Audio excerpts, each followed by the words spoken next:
Masechet Gittin, traité Gittin. Daf Kav Gimel, feuille numéro 23, nous sommes à la feuille 22, à la dernière ligne. La Gemara dit Vehalav bene de'aninhu.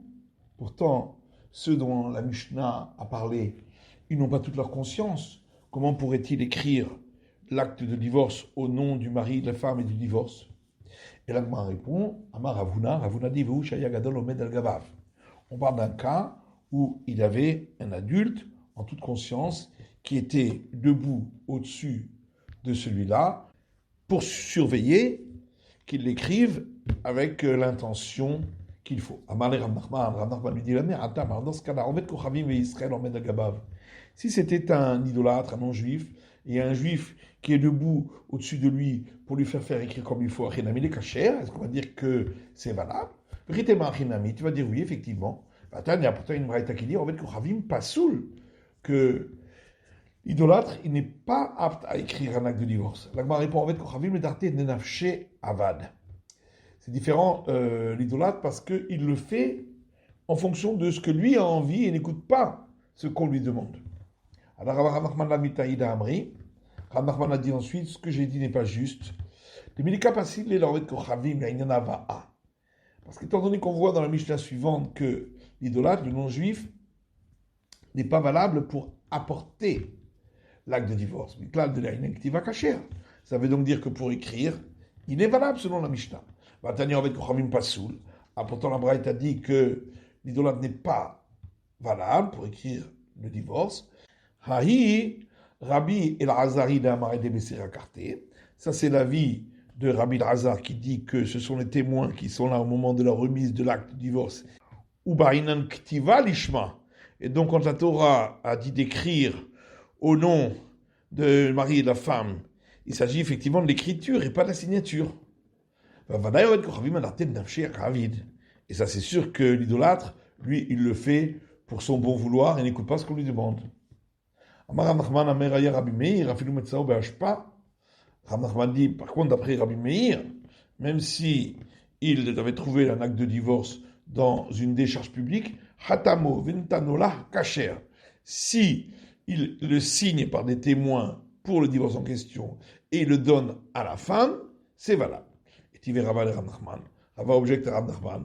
Voilà qu'il y a une braïta qui dit, c'est écrit dans le Deutéronome, Vekatav là, il écrira pour elle. De là on apprend l'ishma, ça doit être à son nom. Il activa taget, n'est-ce pas? C'est concernant l'écriture de l'acte de divorce. Et la Gemara dit non, on peut dire l'eau. C'est pas l'écriture du get, du divorce. Khatimat Yedim. On parle ici de la signature des témoins sur l'acte de divorce. Et tu verras Rava, autre objection de Rava. Kol get shilirtav shelo l'shumisha pasoul. Il y a une braïta qui dit tout acte de divorce qui n'a pas été écrit au nom de la femme n'est pas valable. On dit ema shenertam shelo l'shumisha pasoul. Il faudra dire dans cette braïta qui a été signé par au nom de la femme n'est pas valable. Et tu verras, il objecte d'une autre braïta qui dit que shu kotvo keilu kotvo lishma. Quand il l'écrit, c'est comme s'il l'avait écrit au nom de la femme. Donc, n'est-ce pas, ça veut dire que s'il écrit les parties les plus importantes de l'acte de divorce, c'est-à-dire les noms, la date, etc., au nom de la femme, c'est comme s'il avait écrit également le formulaire au nom de la femme. Puisque ça n'a pas besoin d'être écrit au nom de la femme. Non, c'est pas ça que ça veut dire. C'est-à-dire, s'il a signé au nom de la femme, c'est comme s'il l'avait écrit au nom de la femme et l'écriture n'a pas besoin d'être au nom de la femme. Si tu veux, je peux donner une autre réponse à toutes ces questions. Rabbi El-Azari. Ces braïtas-là qu'on a rapporté, c'est l'avis de Rabbi El-Azar, d'Amar et les Messira Karté, qui dit que ce sont les témoins de la remise de l'acte de divorce qui sont nécessaires et pas ceux qui signent. Et donc, quand la Torah a parlé d'écrire au nom de la femme, il s'agit bien d'écriture et pas de la signature. Ravuda Mashmuel, Ravuda dit au nom de Shmuel une autre explication pour notre Mishnah. Mais comme à Toref. Quand on a autorisé ces gens-là qui n'ont pas leur conscience, c'est seulement s'ils ont écrit le formulaire, mais ils ont laissé un blanc pour les endroits les plus importants de l'acte de divorce, dont on a parlé. Et ainsi a dit également Chaga au nom de Oula, mais comme à Toref. C'est à condition qu'on a laissé en blanc les endroits les plus importants, et ceux-là ont été écrits au nom de la femme. Rabbi El-Azari, et donc ça va comme Rabbi Lazar. Rabbi Zrika, Rabbi Chanan et la Torah. Rabbi Zrika lui dit au nom de Rabbi Chanan que c'est pas une bonne réponse. Maïna Torah, qu'est-ce que c'est pas une bonne réponse? Rabbi Abakar nous dit, ici, la Mishnah a voulu nous dire qu'on n'a pas besoin que ce soit écrit au nom de la femme, Rabbi Meiri, et c'est l'avis de Rabbi Meir, d'Amar Edechati Makarté, qui dit que ce sont les témoins qui signent qui sont obligatoires, et donc l'écriture n'a pas besoin d'être au nom de la femme. Ah, mais pourtant, Rabbi Yochanan dit au nom de Rabbi Yochanan, donc toujours Rabbi Yochanan, que l'auteur de la Mishnah c'est Rabbi Lazar. Et là, je me réponds à Moraï, il nous va de Rabbi Yochanan. Effectivement, il s'agit d'une discussion entre les maîtres du Talmud sur l'opinion de Rabbi Yochanan. Maintenant, il Mishnah suivante. Akol Sherim la Vietaget, tout le monde est apte à apporter l'acte de divorce à la femme, sauf le sourd-muet, le fou et le mineur, Vessouma et le non-voyant, Verovet Kochavim et l'idolâtre, qui Belakatan Vigdil. Si il avait reçu l'acte de divorce pour être le messager alors qu'il était mineur, et ensuite il est devenu majeur lorsqu'il l'a donné à la femme. Cheresh Pakeah, ou s'il était sourd-muet au départ, et à l'arrivée, quand il a donné à la femme, il était normal. Souma Venit Pakeah, ou s'il était non-voyant au départ, et clairvoyant à l'arrivée. Choté Venit Tapé, ou s'il était fou au départ, et normal à l'arrivée. En fait, Kochavim Venit Gaïer, ou s'il était idolâtre au départ, et il s'est converti entre-temps. Pas à Soul, c'est quand même pas valable. Aval Picard Venit Harej Vechoser Venit Pakeah, mais s'il était normal au départ, puis il est devenu sourd-muet, puis il est devenu de nouveau normal quand il a donné à la femme. Patouar Venit Stamé Vechazer Venit Pakeah, ou s'il était clairvoyant et ensuite non-voyant, et ensuite il est redevenu clairvoyant. Shafou Venishtate Vechazer Venishtape, ou s'il était normal, puis fou, puis de nouveau normal, Kacher, le guet est valable. Zé Aklal, voici la récolte, chez Trilato Vesofo Bedaat, Kacher. Si le début et la fin, il était dans toute sa conscience, alors c'est valable. Mara, on comprend que le sourd-muet, le fou et le mineur ne peuvent pas apporter l'acte de divorce de la Bénédéraninhu, parce qu'ils n'ont pas toute leur conscience. Or, pour être un messager, il faut avoir toute sa conscience. En fait, Khavinami, de la barre et Raou. Pour l'idolâtre aussi, on comprend, parce que lui n'est pas soumis aux règles de l'autorisation de l'acte de divorce, c'est pourquoi il ne peut pas être le messager là-dessus. Et la Souma Maïlo, mais le non-voyant, pourquoi pas? Amar Rav Shechet, le fichier Noédar, le minotlo ou le minotno. Rav Shechet dit, c'est parce qu'il ne sait pas de qui il a reçu l'acte de divorce et à qui il le donne, parce qu'il ne voit pas. Rav Yosef pose une question, il dit, alors comment un non-voyant aurait le droit d'aller avec sa femme? Et comment les gens ont le droit d'aller avec leur femme la nuit? Voilà qu'ils ne les voient pas. Et là, il faut dire qu'il reconnaît la voix. Ici aussi, ça doit donc pouvoir marcher avec la reconnaissance de la voix. Et là, Rav Yosef, c'est pourquoi Rav Yosef dit, ici on parle d'un acte de divorce qu'il amène de l'extérieur d'Israël. Et il doit dire, devant moi était écrit, devant moi était signé. Et il ne peut pas le dire puisqu'il était non-voyant. C'est pourquoi il n'est pas apte. Abaye dit maintenant à ce moment-là, s'il était clairvoyant quand il a reçu l'acte de divorce, il est devenu non-voyant lorsqu'il a donné à la femme. Matsé Amar Achinami de Kacher. Là, il peut donc dire devant moi c'était écrit, devant moi c'était signé. Alors on va dire que c'est valable. Pourtant, la Mishnah a dit, s'il était clairvoyant et ensuite non-voyant, ensuite clairvoyant, c'est valable. Donc c'est seulement s'il est redevenu clairvoyant. Mais s'il n'est pas redevenu clairvoyant, non. Et la Gemara dit non, en vérité, pareil, même s'il n'était pas redevenu clairvoyant, ce serait quand même valable. Seulement étant donné qu'on a parlé également juste avant cela de celui qui était normal et ensuite il est devenu fou, ensuite il est redevenu normal. Et pour lui, c'est seulement s'il était redevenu normal que c'est valable. Alors non. Mais s'il n'était pas redevenu normal, ce n'est pas valable, puisqu'il n'a pas toute sa conscience quand il le donne à la femme. C'est pour ça que la Mishnah a parlé également du clairvoyant qui est devenu non-voyant et qui est redevenu clairvoyant. Amar Ravashi dit Kanami. Ravashi dit on peut même apporter une petite preuve des mots de la Mishnah, les catalysés à klal, puisque la Mishnah dit, ceci est la règle, si le début et la fin étaient avec toute la conscience, kasher, c'est valable. Le katanikot, mais kashrut, kasher, c'est pas écrit si le début et la fin il était apte, c'est valable. Parce que concernant les autres inaptitudes, comme celui qui n'est pas voyant, s'il était clairvoyant au début, ce serait valable, comme on a dit. Je parle là, donc on a bien une preuve. On a posé une question à Rabbi Ami. Aeved, un esclave,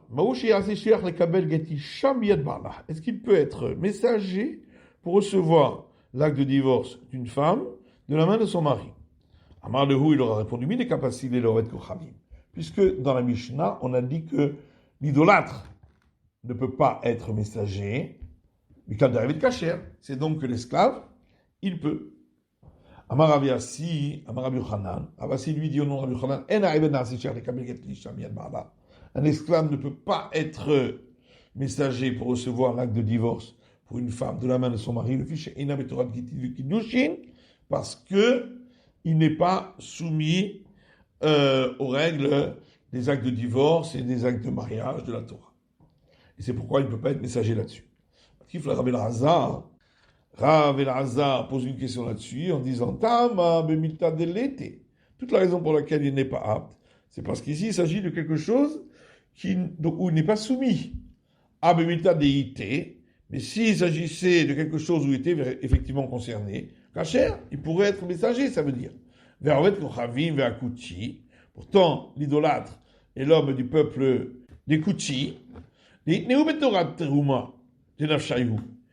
qui peuvent faire le prélèvement pour les prêtres sur leur propre récolte en Israël, comme c'est le cas de Mishnah. L'idolâtre est celui qui vient du peuple des Kouti, chez Tarmou Michelahem, qui ont prélevé le prélèvement pour les prêtres de leur récolte en Israël, Troubatan Trouma, leur prélèvement pour les prêtres est valable. Utnan, et malgré tout, une Mishnah qui dit, chez Israël, un idolâtre qui a prélevé pour les prêtres de la récolte d'Israël, a filou birshut, même si c'était avec son autorisation, en troumato trouma, son prélèvement n'est pas valable. Maïtamai, pourquoi donc la mishum dirtiv, n'est-ce pas parce qu'il est écrit dans le verset concernant ces prélèvements, gamatem, vous aussi. Pour dire, et de là on apprend que le messager peut aussi prélever. Matem Israël, Abjurachem Israël. Et puisque c'est juxtaposé au terme vous, c'est pour dire la manière que vous êtes Israël, aussi vos messagers doivent être Israël. Et donc, on exclut également l'esclave. Après, le Berabiana, non. Le Berabiana dit non. Ma'atem bene berit, afshuchachem bene berit. Comme vous êtes soumis à l'alliance de la circoncision et des commandements, de même votre messager doit être soumis à la circoncision et aux autres commandements. Donc on exclut l'idolâtre, mais on n'exclut pas l'esclave. Amar Rabbi Chia bar Abba bar Rabbi Yochanan. Rabbi Chia bar Abba dit au nom de Rabbi Yochanan, Ena even nasi shiach lekabel get isha miyad ba'ala. Un esclave ne peut pas être messager pour recevoir l'acte de divorce pour une femme de la main de son mari, ficheno betorat gitin v'kiddushin, parce qu'il n'est pas concerné par les règles des actes de divorce et des actes de mariage. Bien que nous avons appris que Ariat Shifra ou Vladar Ben Horin, que si un maître dit à sa servante, tu es toujours servante, mais ton petit est libéré, Imaita Ubara, si elle était enceinte, Zartalo, elle reçoit ainsi l'acte de libération pour l'embryon. Imaita Ubara Zartalo. Quel rapport avec notre cas, quand on dit si elle était enceinte, elle reçoit pour l'embryon. Là, c'est normal puisque elle est concernée par les règles de libération des esclaves. Ça n'a pas de lien avec chez nous où l'esclave n'est pas concerné par les actes de divorce. Quand Rav Shmuel bar Yehuda amar Rabbi Yochanan, quand Rav Shmuel bar Yehuda est venu, il a dit au nom de Rabbi Yochanan, Tarté Amar. En vérité, ici, Rabbi Yochanan a donné deux enseignements différents.